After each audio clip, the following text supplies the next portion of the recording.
somewhere along the way, humble became a muzzle. People started twisting it into something that meant don't shine too bright, don't ask for too much, and don't think too highly of yourself, even if you've earned it. But true humility isn't self erasure, it's self awareness. It doesn't say stay down, it says stand firm without needing applause. Today, we're taking the word humble back.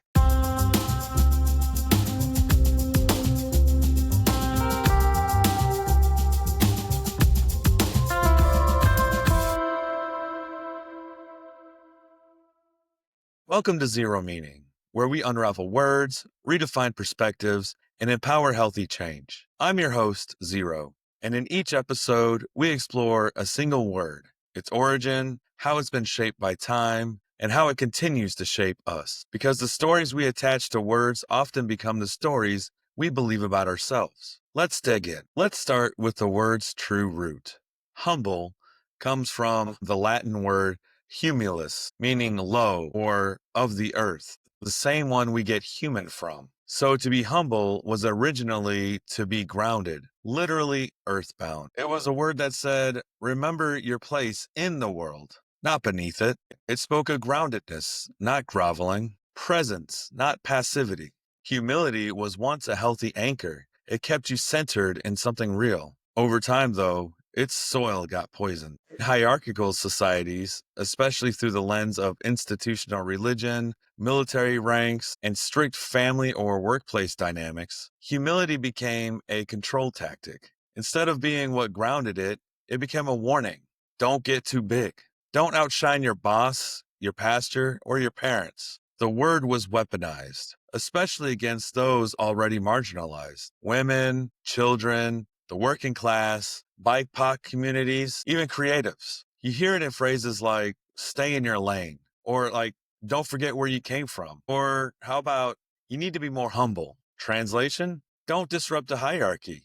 Don't make me uncomfortable with your growth. Let's be clear, that's not humility, that's insecurity in a power suit. True humility doesn't shrink you, it steadies you. So what does humility actually feel like? It feels like owning your value without having to advertise it, making space for others without making yourself small, or speaking up without shouting down. It's being able to say, I don't know when you don't, and I do know when you do. It's receiving praise without fishing for it, and offering feedback without cruelty. Humility is what happens when ego steps aside and purpose steps forward. Sometimes that looks quiet, sometimes it's loud, but it always starts with being honest with yourself. We're taught that humility and arrogance are on opposite sides of the spectrum, but that leaves out a crucial dimension, clarity.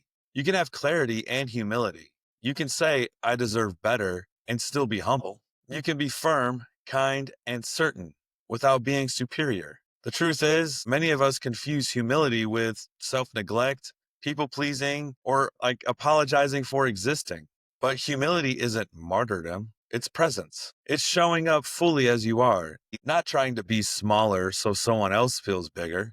And sometimes humility means refusing to pretend weakness to make others feel comfortable. For a long time, I thought I understood what it meant to be humble. I've always been good at school. Grades came easily to me. But instead of feeling proud, I learned early on to keep my success quiet. My friends' parents would use my grades to criticize them, and I thought silence was a way to protect my friends. I believed that was humility, hiding my light so others wouldn't feel smaller. I also grew up in a culture where self-deprecating humor was the norm. Making myself the punchline became a way to fit in, to avoid seeming full of myself. I learned to stay out of the spotlight, not because I didn't belong there, but because I believed humility meant humiliation. It wasn't until I started breaking down the word humble that I realized something important. Humility isn't humiliation, and being humble doesn't mean being less. True humility is about being grounded. It's knowing who you are without needing to announce it or hide it.